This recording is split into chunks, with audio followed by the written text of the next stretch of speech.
All right, boxing fans. So I had a very interesting weekend. I went snowboarding for the very first time.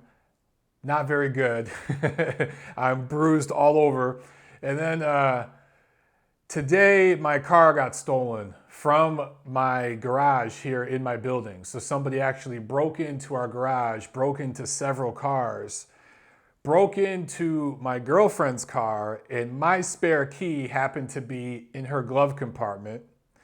So he took that spare key, took my car, and drove off with it. So it's been a rough one. I was supposed to hang out with the guys at the Henry Armstrong Foundation and be part of their parade float during the Martin Luther King Day parade here in Los Angeles. LA has the biggest Martin Luther King Day parade in the whole country, in the whole United States. And we were part of the parade last year. We were supposed to be part of the parade this year. But because I didn't have a car and we were dealing with the police and the insurance and all that all day, we missed out on the parade, which really is a shame. But you know, hey, I'm still standing. It's just a car. We'll get it replaced. Let's get started with the very first ring walk of 2016. I'm excited. Are you excited? Let's go. This one comes from Killer Keith, and it's a tweet, and he asks, did you see the tweet from Adrian Broner about Tyson Fury? He has good points. If a black fighter pulled those antics, he would have been arrested and probably suspended.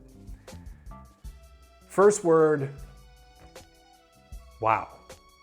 I really don't know how to respond. Killer Keith. For those of you who don't know what Killer Keith is talking about, Adrian Broner tweeted after the Deontay Wilder fight because Tyson Fury was there ringside.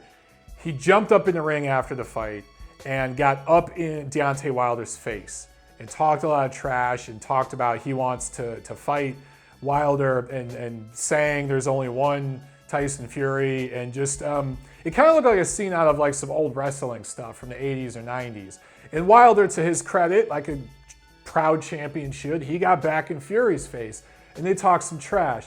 Now obviously we all know that Fury's going to rematch Klitschko. We know that Al Heyman's not going to allow Wilder to fight Fury, at least not right away. So I don't think the two of them are going to fight. I think Fury knows it's going to be tough politically to get that fight for him. So he tried to drum up public interest in that fight by getting in Wilder's face on camera. Smart move by Fury. So Adrian Broner after this sends out a tweet. I'm going to read it to you here. Gotta say it on my phone. Adrian Broner says, I'll put it up on the screen. Shit crazy, Tyson Fury, a great fighter, but his antics are sick. Y'all praise him for it, but hate me because I'm a confident African American. Wow. This is a microcosm of a bigger problem in society. Look, Floyd Mayweather recently made some racially charged comments about Conor McGregor, of all people, and Ronda Rousey. And basically he was comparing apples to oranges and making just asinine points. It's like he's trying to be a street philosopher or something. I don't know. But there are people out there who bought into what Floyd was saying. And you got Adrian Broner, who idolizes Floyd Mayweather and wants to be him, just doesn't want to put in the work it takes to be Floyd. Tried to do something similar with this and just epic fail. As dumb as Floyd Mayweather's points were about race, Broner's points are even dumber, okay? And I could comment about Broner all day long here, but I'm just going to read some of the responses that some of the people out there tweeted him, and I'll put these up too. But let's see, this guy, Gavin Cassie, says, it has literally nothing to do with race. He gets torrents of abuse for being an idiot the same way you do. And the guy under him says, he probably suffers a lot more racism in the UK than you do in the US, for real. Of course, some idiot had to respond to that below with really shitty grammar. But this guy's right. You guys over there in the UK, you know about Irish travelers and the history with the Irish and the English, and there's a lot there, right? We could go back to the whole thing between the Protestants and the Catholics. There's a lot that people here in the United States, unfortunately, are just very uneducated about. And somebody like Adrian Broner, he lives in a bubble. He has tunnel vision. He doesn't even understand the concept that prejudice, oppression, second-class citizenship, those sorts of things exist outside of America too. Actually, they exist more outside of America. The United States is the only country where poor people are fat because they're really not poor. But I can go on a bunch of political rants here. I'm gonna read some more of this guy's, some more of your responses to Broner here. Yeah, okay, this guy Mark Thompson, ignorant, Fury takes more racist abuse for his gypsy heritage than any active black fighter today.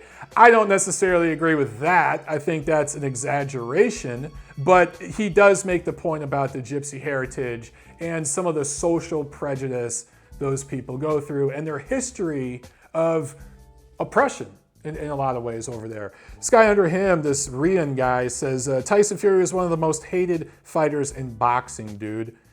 You know, that's a great point. A lot of people in the media give Tyson Fury plenty of shit. Here's some more. You can't play the victim card while acting like a dickhead. Yeah, because everyone loves Fury. Go check what the media in the UK say about Fury before you can talk shit. Here's another one. He ripped the lineal world title of a real true champion. He wasn't given his belts. To me, that was the best response, and it's the truth.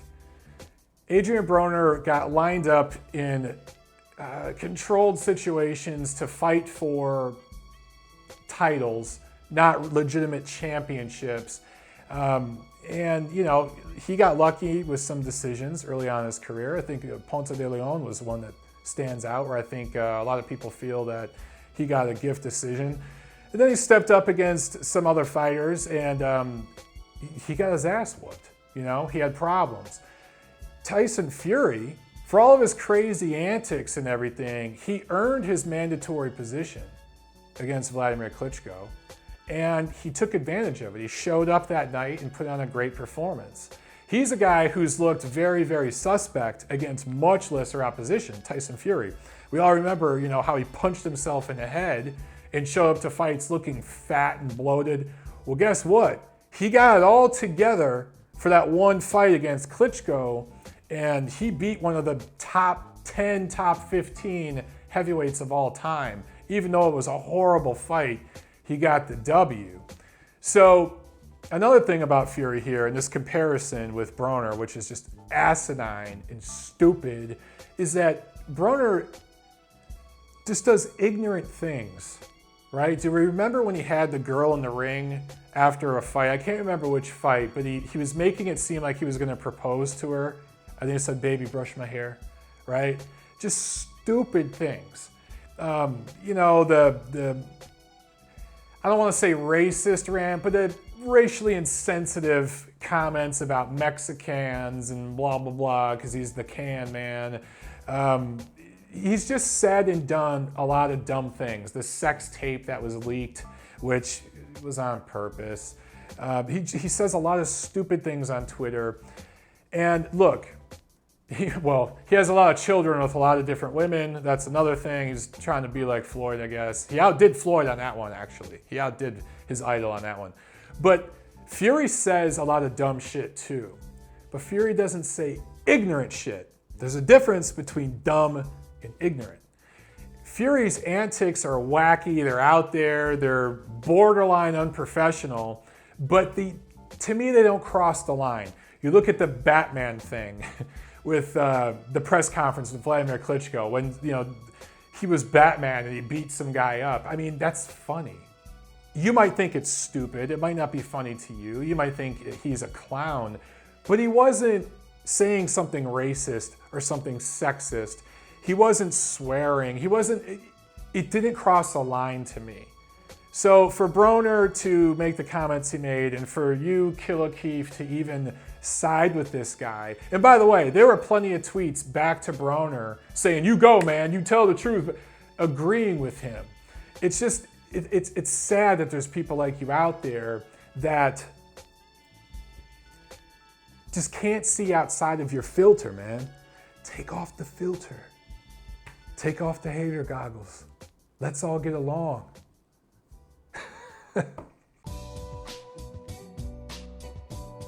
So last Saturday, there were a few cards featuring heavyweights, right? And the big one here in the United States was at Barclays in Brooklyn, New York. And in the co-feature, undefeated American heavyweight Charles Martin scored a third-round TKO over Wilder-Szpilka for the vacant IBF title that the before-mentioned Tyson Fury briefly owned before he was stripped per IBF rules. Glaskov had earned a mandatory position. Fury decided to take a much more lucrative rematch with Vladimir Klitschko, so these two fought for a vacant title. And through 2 rounds, this was actually scored a draw. One judge had it 19-19, one judge had it 20-18 Martin, one judge had it the other way for Glaskov. So going into the 3rd round, this was a draw. It kind of felt like that. It was very awkward. You had a southpaw, Martin's a southpaw against an orthodox fighter. You had a very tall fighter in Martin, who's like 6'5", against Glaskov, who they list at like 6'3", but he looks closer to 6 feet to me. So you had a much bigger guy, southpaw, much smaller guy, orthodox, and the feet were getting tangled up. A few times in the 3rd round, Glaskov slipped. It looked like their feet were getting tangled up, but it also looked like the logo in the ring was slippery, and that happens a lot of times, right? But there was one point in the 3rd where Glaskov actually threw and landed a body shot. And when he pulled back, Martin threw a right hook from the southpaw stance, right? Threw a right hook, but missed it. But as Glaskov was pulling back, his knee literally popped out. And the crew at Showtime, they did like a slow motion and they, freeze framed it and went right in on the knee. And you literally see it separate. Had to tear that ACL, had to tear the ACL because the ACL is like on the side of the knee and it popped out the other way. So no way that was a sprain, had to be a tear. And Glaskov obviously couldn't continue. And I don't think this is a guy who was looking for a way out of the fight. I absolutely believe the injury was legitimate. Glaskov has showed he's been very lucky to get away with some draws and some narrow decisions in his career, but he's shown toughness and grit. And he has a long amateur pedigree, so I do not think he was faking this or playing it up. My issue is this was the 3rd round, and they scored it a TKO win, and I believe the ref at first thought this was a real knockdown. It went to do a count. So I think the ref missed that. It wasn't a punch that caused this, but either way, I thought this would be a no contest. But I know here in California, if the fight doesn't go 4 rounds, it's a no contest in this kind of situation. It's reminiscent of when Chad Dawson fought Bernard Hopkins. And it was either the 1st or the 2nd round where he kind of body slammed Hopkins and dislocated his shoulder. No contest, right? That's kind of what this was. But I guess under New York rules, they called a TKO. So Charles Martin wins a vacant title here. And let's look at him. He's undefeated. He's with Al Heyman. Tall, fairly athletic, big man. Needs to probably drop about 10 pounds. He weighed about 250 for this fight. Needs to be at probably about 240 would be his best weight. One thing I like about him is he is relaxed in the ring. He seems to see the punches coming pretty well. The problem is he's pretty stiff with the upper body. There's no head movement, and his arms get wide. He doesn't keep his arms tight. I notice his arms kind of go out like this, and he's just wide open.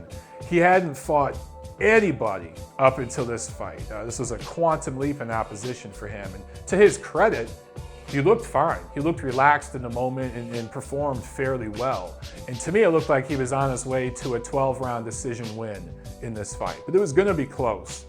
But now that he has a title, possibly we could see him unify or go for a unification match with Wilder. And that's an easy fight to make, and it makes a lot of sense for Heyman and the PBC. But man, as raw as Wilder looks sometimes, he's much more refined and shoots much straighter with his shots and uses his length better than Martin. If I'm Martin's handlers, and I know Henry Tillman, the guy who is his co-trainer, basically, and a great former boxer here from Los Angeles, won a gold medal here for the heavyweight division for America. And he devises his career and everything. I know those guys want to take their time with that, and I would expect that they take a few soft touches and try to build Martin up from this point. I don't think they're going to rush to a unification match with Wilder. But speaking of Wilder, he scored a 9th round TKO over Polish fighter Wilder-Szpilka. And at that point, the judges had it 77-75 for Wilder, and 2 had it 78-74. And I thought that was about right. I thought that Szpilka might have won 2 or 3 rounds. He definitely seemed to have the better footwork early on. He's a southpaw, and he was getting his lead foot outside of Wilder's lead foot. And Wilder looked really plodding and amateurish, I thought, in the early rounds. But he started to kind of figure out the distance. I noticed Wilder was moving back a lot and just shooting punches with really poor leverage, and his balance seemed off. But as the rounds progressed, he started to get more comfortable and he tightened up a little bit. And he stayed in the pocket more. His punches were straighter. I noticed that, at first he was shooting his punches from up high, right, up here. And then he started to bring them down. He started almost shooting them from the chest, like from here. And that's when he started to connect with Szpilka. When he made that adjustment and started shooting a little lower. And it was actually a right hand thrown from about right here as Szpilka jumped in that 9th round. In a round that Szpilka was winning. He was doing very well, but he just got lazy, dove in, and Wilder started to really see the shots coming, timed them, bam, landed a nice right hand that is obviously the candidate for knockout of the year. We're only a month in, but half a month in, but we already have a candidate. So that tells me, hey man, I think we're gonna get some good knockouts this year. We're gonna get some good action. But really, what this is a much bigger guy beating a much smaller guy who was very game. Szpilka ate some big shots, but Wilder's length, his height, and his power were just too much, right? One thing I noticed about Szpilka, who did land punches, when he threw one punch at a time, he was kind of throwing these looping left hands, right, from the southpaw stance. He was missing, but when he threw 2 or 3 of those, he landed them. And so I just think he showed that when you throw in combination with Wilder, which we haven't seen anybody do yet, you can land shots. I mean, we saw Eric Molina do it in spots, right? But if you charge them and throw in combination, you're gonna take some heat to get into the kitchen, but you can do some cooking once you get in the kitchen. So other heavyweights that want a shot at him, like a Tyson Fury, like Alexander Povetkin, who is there in the crowd, who has been the mandatory, by the way, since October 24th, 2014, with his 10th round knockout of Carlos Takam. He, I think, could do what Szpilka did even better. Now, he'd be doing it from the orthodox stance, I believe. I believe Povetkin's orthodox, but much better craft. Doesn't move his head, right? So Wilder could probably time him and line up some nice right hands too. But in a fight with Povetkin, if Povetkin throws with combinations, he's gonna put some leather on Deontay Wilder. Deontay's gonna have to be on his game in that fight if they actually finally make it happen. And he's gonna have to stay behind that stick, man. He's gonna have to pump that jab for 12 straight rounds, if need be, to take that fight. Speaking of Povetkin, who like I mentioned, he was there ringside. I don't think there's any doubt that this guy is the 2nd or 3rd best heavyweight on the planet. You gotta rate Fury #1, you gotta rate Klitschko #2. Povetkin's right there. You look at his record since losing to Klitschko in 2013, and that's when Vladimir was still really at the top of his game. But since that time, he's gone 4-0 with 4 knockouts. The combined record of Povetkin's opponents, 108-4-2. He's just fought very good opposition and looked very, very good against them. So, at this point, you gotta favor Povetkin in that fight with Deontay Wilder if it finally happens this spring. Now, on the other side of the pond, in the O2 Arena in London, David Haymaker Hay made a comeback. His first fight since 2012, first fight in almost 4 full years. Scores a first-round TKO over Mark D. Mori, who I never heard of, and I'm sure you guys haven't either. His combination to the head. This guy wasn't even ranked in the top 100, okay? So that tells you what this was. Here's the thing about David Hay. He is the British version of Andre Ward. And I don't mean that in terms of him being of mixed heritage or any of that crap. So please, with some of you Twitter guys, don't read into that. What I'm talking about is his inactivity, his giant cock tease of the boxing public. Now, David Hay's much more exciting personality-wise and in the ring compared to Andre Ward. But in terms of getting us excited about potential fights and you see the potential in this guy to be something really big and then letting us down constantly, he really is the British Andre Ward. In fact, Andre Ward's been more active in the last 4 or 5 years than David Hay. And even before David Hay walked away from the sport for a few years, he was no more active than Andre Ward.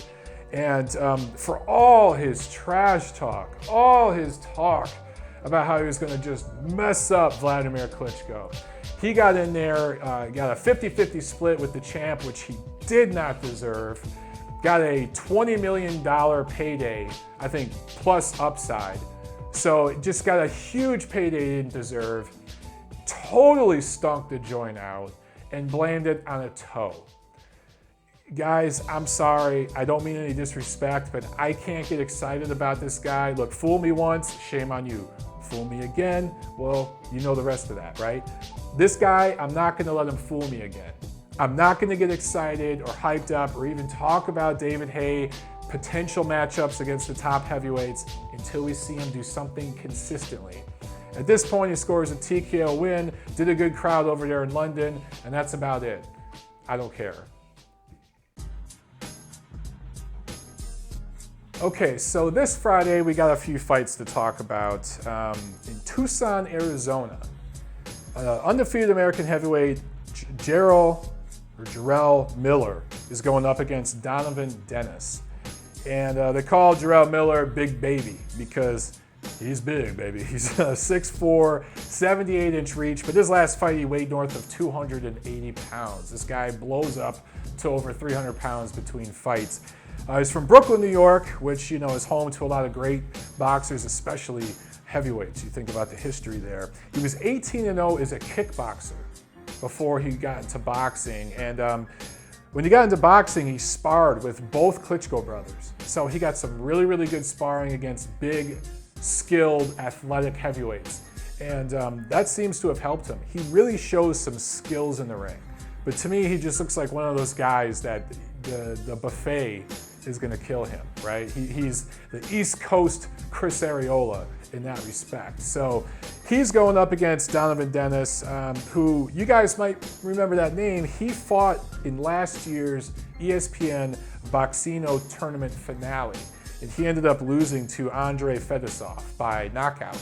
But up to that point, Donovan Dennis had looked pretty good. He scored a couple of upset wins to get to that point. He's a big guy too. He's 6'4", 79-inch reach, 220 pounds. So he's as tall and as long as Miller, but he's in shape. And I don't believe Miller has fought a guy yet that is this tall, this experienced, possibly this athletic, definitely not this strong. So it'll be interesting to see what Miller does in this fight. Now in the co-feature, there's a middleweight fight. Undefeated American Rob Brandt, who's 18-0, is going up against DeCarlo Perez, who is a fighter from Atlantic City. Rob Brandt began boxing at age 16, won several Golden Gloves titles, was the 2009 USA National Amateur Champion. So this guy had a good amateur background, seems to have that pedigree, has looked good so far, and it'll be interesting to watch him in this fight. This is a nice little Friday night card, so check it out if you can. Now Saturday, we've got some more heavyweight action. Undefeated New Zealander Joseph Parker has a fight in Samoa against American Jason Bergman. Now, Joseph Parker is 17-0, 15 knockouts, and really, him and Anthony Joshua look to be these two guys that are going to make for some exciting action as far as their chin will take them in this new heavyweight division, which has just been blown wide open, right? Parker's opponent isn't a very good one. The only thing I know about Jason Bergman, he's from Pittsburgh, he's a southpaw, his record is 25-11-2. So for Parker, this is kind of downgrading an opponent.